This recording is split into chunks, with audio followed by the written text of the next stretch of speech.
pas une réponse, ça s'appelle se foutre de la gueule des gens. Esprit Dog est sur Facebook, Instagram et YouTube. Abonnez-vous et n'oubliez pas nos formations en ligne pour éduquer votre chien sur espritdog.com.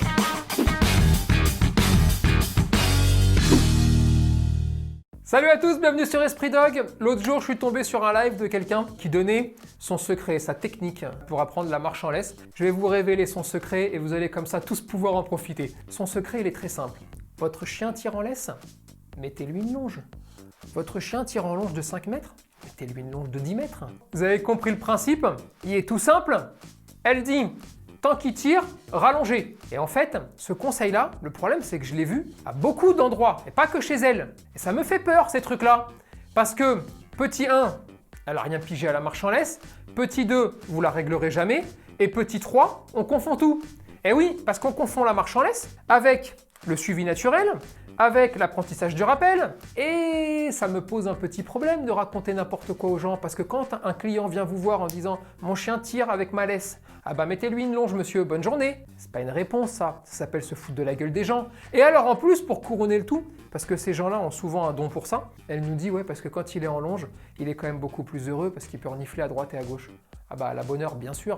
Sauf que là, encore une fois, on confond mettre en semi-liberté pour apprendre le rappel ou pour apprendre le suivi naturel. Et donc, évidemment, il faut mettre en longe ou alors détacher s'il maîtrise pour qu'il puisse s'épanouir avec la marche en laisse. C'est toujours là que le drame survient parce qu'on tombe toujours dans une espèce de gentil ou méchant. La marche en laisse, le chien doit marcher en laisse.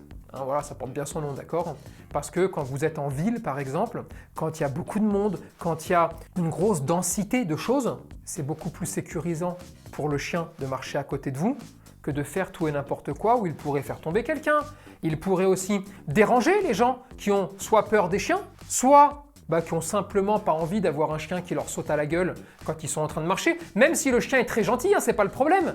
Et donc en fait, on apprend la marche en laisse simplement pour pas avoir besoin de foutre des à-coups dans tous les sens quand Pépère il a envie d'aller dire bonjour aux gens qui passent.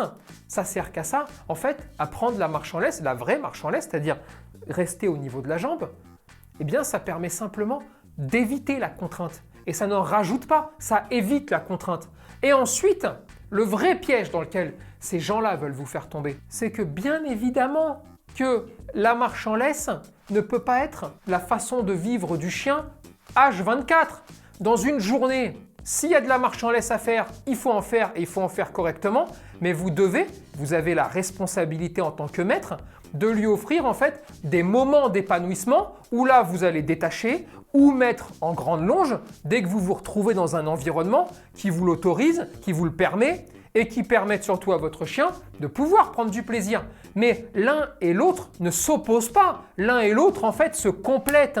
C'est vraiment ça qu'il faut comprendre. Et plus vous allez être clair, plus vous allez être précis dans ce que vous allez faire avec votre chien, et plus c'est votre chien qui va être heureux. Combien de gens veulent bien faire les choses et étranglent leur chien au bout d'une laisse parce qu'il ne fallait pas lui apprendre ceci, parce qu'il ne fallait pas faire cela, parce que machin. Apprendre des choses, c'est toujours à la fin rajouter du confort, du bien-être et du plaisir au chien. Sauf que s'il a du plaisir, du confort et du bien-être, vous en avez aussi.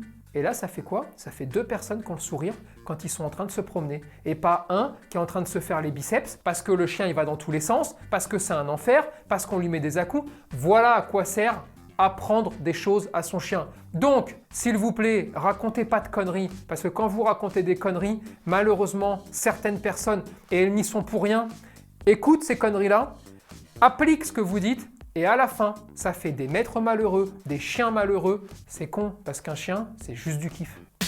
On compte sur vous pour partager cette vidéo, réagir en commentaire et vous abonner à la page Facebook, Instagram et YouTube. Et n'oubliez pas que nos formations en ligne sont là pour vous aider à éduquer votre chien et votre chiot. Dispo sur espritdog.com.